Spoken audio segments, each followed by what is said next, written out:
¿Qué es un puntero en C?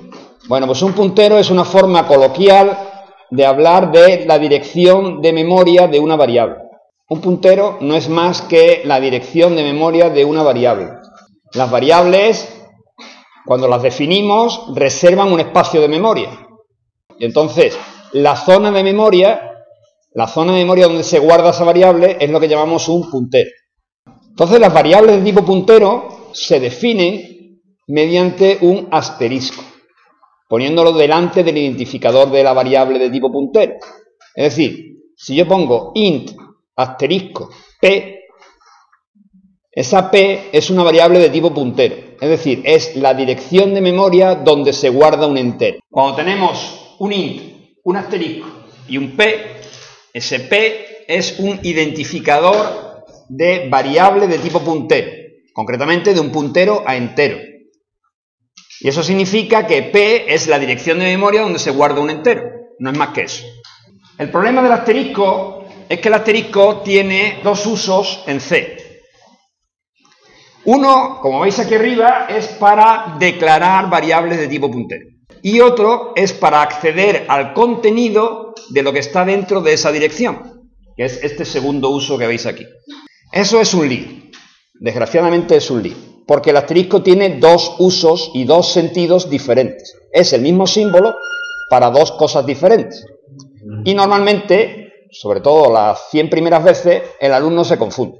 Entonces, bueno, pues vamos a intentar ser sistemáticos en cuándo se usa una y cuándo se usa otro, porque, insisto, son el mismo símbolo para dos cosas diferentes. Uno es para declarar variables y otro es para acceder al contenido de esa variable. Y por último, y para terminar de liarlo, está el operador ampersand. ¿Qué es el operador ampersand? Pues el operador ampersand delante de una variable, el ampersand delante de una variable normal, no de una variable puntero, no, de una variable de las que hemos visto hasta ahora todas. El ampersand delante de una variable de tipo normal me devuelve la dirección de memoria donde se está guardando esa variable. Repito, el ampersand delante de un identificador de variable me devuelve la dirección de memoria donde se guarda esa variable. El ampersand ya lo hemos usado. El ampersand lo hemos usado cuando hacemos un scanf. ¿Por qué? Porque cuando nosotros usamos el scanf y queremos guardar en una variable un valor, lo que le damos a la función scanf es la dirección de memoria donde quiero que me guardes el valor que vas a leer. Por eso se le pone un ampersand cuando nosotros hacemos un scanf de un valor entero o de un valor real. Porque lo que estamos diciendo es scanf lee un valor y guárdalo en la dirección de memoria que te estoy dando. Dicho eso, pasamos a un ejemplo. He hecho aquí un programa en C para intercambiar el valor de dos variables. Vámonos al programa principal. En el programa principal yo tengo definidas dos variables, A y B. La A vale 7, la B vale 8. Hago un printf, A vale A y B vale B. Es decir, saldrá A vale 7 y B vale 8. Supongamos el siguiente problema. Imaginaros que yo quiero intercambiar los valores de A y de B. Es decir, yo quiero llamar a una función que, dado A y B, al final, cuando termine esa función, A valga lo que vale B y B vale lo que valga A. Yo quiero intercambiar los valores de A y B. Es decir, que cuando tengo el segundo printf, este printf de aquí, pues la A valga 8 y el B valga 7. Eso es lo que yo quiero. Si yo no supiera usar punteros, yo podría hacer este programa de aquí. Intercambia A con B. ¿Cómo es la función intercambia? Pues la función intercambia la tendría aquí. Y en funciones.cpp tendría el código. ¿Cómo es el código de la función intercambia? Pues fijaros, esta es una aproximación. Yo recibo el valor de X y el valor de Y. En X se guarda el valor de A y en Y se guarda el valor de B. Defino una variable Z que me sirva de intermedio. En esta variable Z yo guardo X. En la variable X guardo Y y el valor que tenía la X, que ahora está en Z, lo guardo en Y. Aparentemente esto debería de funcionar, pero no funciona. Vamos a hacer una prueba para que lo veáis. A vale 7, B vale 8, A vale 7, B vale 8. Es decir, los valores de A y de B no se han intercambiado. ¿Por qué ha sucedido eso? Fijaros, he puesto en esta transparencia el código que acabamos de ver ejecutándose. ¿Qué es lo que sucede en C cuando nosotros ejecutamos este código? Pues sucede lo siguiente. A vale 7. Entonces, A es una variable que vale 7, que está guardada en una determinada dirección de memoria. ¿Cuál es la dirección de memoria en la que está guardado A? Bueno, pues no se sabe. Está guardado en una determinada casilla, yo sé el contenido es 7, pero la dirección de memoria no la sé. En este programa no está en ningún sitio. Y a la B le sucede lo mismo. B está en una determinada zona de memoria y dentro hay un 8. Cuando se llama la función intercambia, X es el valor que toma A. Luego X realiza una copia y pone aquí el mismo contenido que tenía A. Es decir, hay otra dirección de memoria diferente donde se guarda X y lo que hace es una copia del valor de A. Igualmente, Y, por el mismo proceso, tiene otra dirección de memoria y lo que guarda dentro es un 8, porque se produce una copia del valor de A al valor de X y una copia del valor de B al valor de Y. Dentro de intercambia tenemos Z, y Z también tiene una dirección de memoria, en principio vacía, porque no le he inicializado ningún valor. ¿Ahora qué sucede? Pues ahora sucede que Z vale lo que valga X. Es decir, cojo el valor de X y lo pongo aquí. Ahora mismo la situación es esa después de haberse ejecutado esta sentencia de aquí. La siguiente sentencia que hace, pues la siguiente sentencia coge y dice guarda en X el valor que tenías en Y. Es decir, que cojo este 7 y lo cambio por un 8. Finalmente, la tercera sentencia dice cambia el valor de Y por el de Z.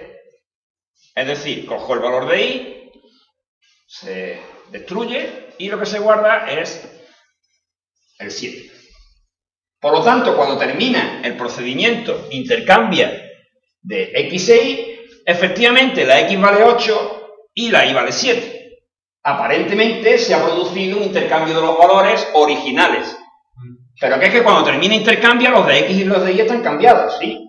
Pero los de A y B han permanecido tal cual estaban, no se han modificado. Por tanto, cuando se imprime aquí, una vez terminado intercambia los valores de A y de B, pues me dice A vale 7 y B vale 8. No se han modificado en absoluto. ¿Cómo se puede arreglar esto? Pues para arreglar esto existe el concepto de puntero. De nuevo tengo el mismo programa de antes. ¿Qué es lo que yo tendría que hacer ahora? Pues yo lo que tendría que hacer es que X e Y no hagan una copia del valor de A y de B, sino que sean el mismo valor. Es decir, cuando yo tengo aquí que A vale 7 y que B vale 8, lo que yo tendría que hacer es que X apuntara aquí y que Y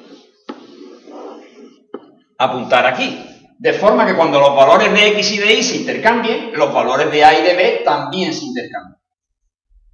Fijaros bien que he dicho apuntaran, y la palabra está dicha con toda intención. Porque lo que van a hacer X y Y son punteros. Es decir, X y Y ya no van a ser variables de tipo entero, no. Ahora X e Y van a ser variables de tipo puntero. Porque yo quiero que X e Y sean variables que apunten a direcciones de memoria donde se guarda un entero. Y entonces el programa empezará a funcionar. Pero claro, eso trae una serie de problemas. Por tanto, lo primero que yo tendría que hacer es decir, ahora nosotros vamos a tener que cambiar este código para que efectivamente los valores de A y B se intercambien. Entonces, lo primero que tengo que hacer es decir que X y Y no son variables enteras, sino que son punteros a enteros. Por tanto, ahora voy a utilizar el primero de los significados que tiene el símbolo asterisco. Ahora, X y Y son variables de tipo puntero. Esto conlleva un montón de cambios en el código. ¿Por qué? Porque ahora la X y la Y no son variables como las de antes. Ahora son variables punteros. Entonces, cuando yo intercambio el valor con Z, yo no puedo poner directamente Z es igual a X, porque son variables de tipo diferente. Z es un entero y X es una variable de tipo puntero a entero. Es una variable de dirección de memoria. A mí lo que me interesa obtener de X, ¿qué es? A mí de X lo que me interesa obtener es lo que está dentro. ¿Y cuánto vale lo que está dentro de X? Pues lo que está dentro de X se accede mediante el operador asterisco. Y este es el segundo uso del símbolo asterisco. Es decir, que cada vez que yo ponga X, debo poner asterisco X. Y cada vez que ponga Y, debo poner asterisco Y. Así. Fijaros que de nuevo, lo repito y lo repetiremos bastantes veces, el asterisco tiene dos usos diferentes. Aquí arriba estoy definiendo X. Y aquí estoy definiendo X. ¿Y como qué? Como variables punteros. Y aquí no. Aquí lo que estoy diciendo es, X es una variable puntero, dime qué es lo que tiene dentro. Lo que estoy diciendo es, guarda en Z el contenido de X. Guarda en Y el contenido de Z. ¿Y ya hemos terminado? Pues no, todavía no hemos terminado. Porque así he modificado intercambio. ¿Pero qué pasa en la llamada? Claro, ahora en la llamada yo no puedo decir intercambia, le doy A y le doy B, porque A y B son de tipo enteros e intercambia no recibe valores enteros, recibe direcciones de memoria de enteros. ¿Cómo hago que intercambia reciba las direcciones de memoria de A y de B?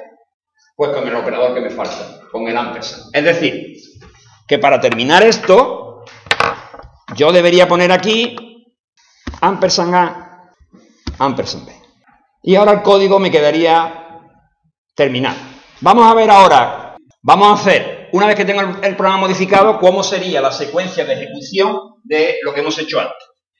Lo ejecutamos de nuevo. A vale 7. Esto es igual. Y B vale 8. No ha cambiado tampoco. Ahora yo lo que hago es que X recibe la dirección de memoria de A. ¿Cuál es la dirección de memoria de A? No lo sé. Pero me da igual. Vamos a suponer que la dirección de memoria de A es un valor en hexadecimal, para que nos dé una pinta de que tiene aquello o algo de dirección de memoria, ¿no? Supongamos que es F3-8A. Esa es la dirección de memoria donde se guarda A. Es decir, este trocito de memoria tiene este identificador. Insisto que para nosotros nos da igual cuál sea. Y lo mismo nos pasa para B. Supongamos que la dirección de memoria de B es una concreta. Vamos a ponerle E3B4. Esa es la dirección de memoria. Por lo tanto, ¿qué es X? X es F3-8A. Formalmente, ¿qué es X? Pues X es un puntero aquí. ¿Qué es Y? Pues Y es E3B4. ¿Y formalmente qué es? Un puntero Z. Bueno, pues Z es lo mismo de antes. Fijaros que un error muy típico, absolutamente típico, es intentar decir que Z es un puntero. No, no, Z no es un puntero. Z es una variable como las de siempre. Vacía la casilla. Y alguien puede decir, bueno, ¿y qué dirección de memoria tiene Z? Ni lo sé ni me importa. ¿Para qué quiero yo saber la dirección de memoria de Z? Y ahora fijaros, hacemos esta sentencia de aquí. Y esa sentencia de ahí dice, cógete X. Cógete el contenido de X. Es decir, sigue la flecha de X y cógete el 7, que es el contenido de X. Y coge el 7 y ponlo aquí. Siguiente sentencia. Cógete el contenido de Y. El contenido de Y, 8. Y guárdalo, cógete el contenido de Y, que es un 8, y guárdalo dentro de la dirección de memoria de X. Es decir, coge el 8 y guárdalo aquí. Finalmente, cógete el valor de Z, 7, y guárdalo en el contenido de la dirección de memoria de Y. Termina intercambio. Volvemos aquí. ¿Cuánto vale la A? 8. ¿Cuánto vale la B? 7. Se han intercambiado los valores de A y de B. Que si ahora nosotros hacemos esto mismo en el visual, vamos a hacerlo, y los mismos cambios que he hecho ahí, los hago aquí. Aquí pongo asterisco, aquí pongo asterisco, siempre que aparece la X pongo asterisco, siempre que aparece la Y también lo pongo. Me voy al programa principal, le pongo los ampersand a la B, y finalmente en el prototipo de la función lógicamente también tengo que cambiarlo y decir que recibe como argumentos dos punteros enteros. Ya tengo todo cambiado, le doy a ejecutar y se produce el milagro de que antes A vale 7 y B vale 8 y ahora A vale 8 y B vale 7. Y volviendo al código, hay una serie de cuestiones que hay que tener claras cuando uno utiliza punteros. Y son las siguientes. Primero, cuando nosotros hacemos el programa principal, es decir, la invocación a las funciones, no aparecen los asteriscos en ningún sitio. Aquí no hay asterisco en ningún lado. ¿Por qué? Porque los asteriscos no hacen falta en el programa principal. En el programa principal solo hace falta invocar a funciones. Es en la invocación a las funciones cuando aparecen los ampersand. También es un error muy típico poner ampersand aquí o aquí. No, la A y la B son variables normales y corrientes, las de siempre. La A y la B son variables normales, siempre se han definido así y ahora también. Si ahora se produce habitualmente un retroceso en lo que el alumno sabe. Lo único que pasa es que cuando se las damos a una función, la damos delante un ampersand, para decir que ese parámetro a la función puede ser cambiado dentro de la función. No es más que eso. Hasta ahora nosotros cuando le damos un parámetro a una función, ese parámetro no era modificado. Ahora sí. Ahora nosotros podremos modificar parámetros dentro de la función. Pero para poder modificar parámetros dentro de la función, hay que darles direcciones de memoria. Y para darle direcciones de memoria, pues hay que ponerle delante el ampersand. Pero las variables A y B se definen como siempre. Sin asterisco y por supuesto sin ampersand. Vamos a la función.